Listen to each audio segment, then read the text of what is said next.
Hey guys, it's Charlie. It is Thursday on Subs Week for the Pagan Perspective, and this week's topic is on using intuition during divination.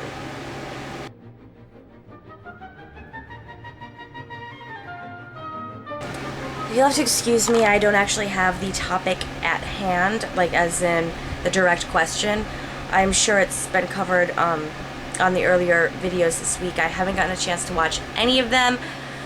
I'm actually doing this video at 9:49 p.m. on Wednesday night, so I have to get this done, edit it, compress it, and upload it tomorrow morning. But this week has been really crazy, so we've been looking at houses, so I'm just going to try to get through this as best I can. The general question was just, when we're using divinatory tools, if I'm saying that correctly, how much of our reading, or how much of what we're pulling from using those tools, such as tarot cards or pendulum or runes or anything like that, how much of it is intuition? And for me, I would say that I rely heavily on intuition. It took me a long time and a lot of close friends and family telling me, just trust your intuition. I've studied psychology, and in psychology they teach you that human intuition is usually always wrong, which in circumstances it can be, but when you open yourself up and let yourself kind of experience certain messages that you wouldn't really have any other way of knowing, you'd be surprised of what in here and just your whole being can tell you or reveal to you. I think that if you just open yourself up and allow yourself to receive messages and trust yourself and try not to overthink things, you'd be very surprised how accurate intuition can be. I think that any sort of tools that can help you aid in that are fantastic.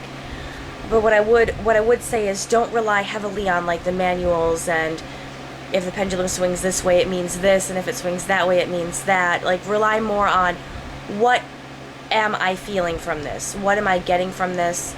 However your messages come across, whether it's through feeling or through visions or through clairaudience, anything like that, allow yourself to trust that and then continue to learn. That's why, for me, I have several decks of tarot cards. I don't use all of them because I think each tarot deck can have its own personality, but really it's how you connect with those cards, and the cards may work differently for you than they do for somebody else, the same deck.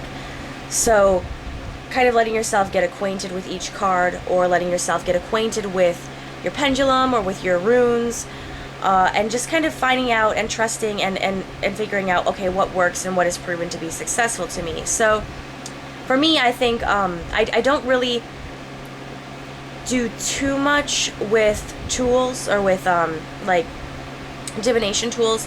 I don't really use tarot cards that often. My tool of preference at the moment would probably be my pendulum, but I think that, and I've actually never used runes. I really want to try using runes, but I've never gotten around to it. But as far as scrying, anything like that, don't go so much, I guess, by the book.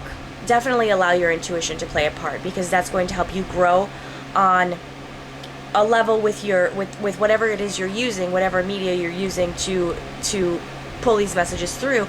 But it's also going to kind of help you develop that sixth sense more, and pretty soon you may find that you will sort of be able to give readings or pull messages or receive messages without tarot cards or pendulums or anything like that. So that is kind of just a really condensed version of this topic, I suppose.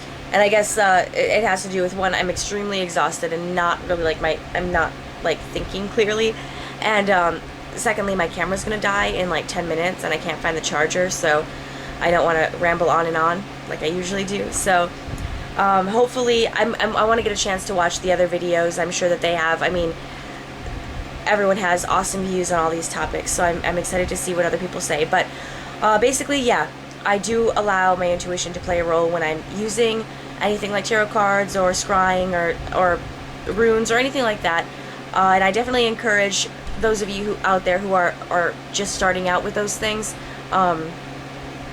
to explore that, because a little manual, just sort of like dream interpretation too, like different books will tell you that a set of staircases in your dreams mean something completely different from one book to the other, but really deep down you know what that staircase means to you. And if you have close friends or family who dream of a staircase, and you kind of have an idea of what's going on in their life, you kind of know what that represents to you, or to that person. So intuition, great thing to develop if you feel you don't have it. Everyone has it. It's just a matter of cultivating it. So that's my video. I feel really bad because it's really quick and I don't really go too deep in this one, but hopefully you guys will enjoy the videos from this week, and next week we're back to the regular schedule of hosts. So look forward to that, and I will talk to the rest of you later, or all of you later. I don't know. I'm so tired. Alright, I love you guys. Blessed be.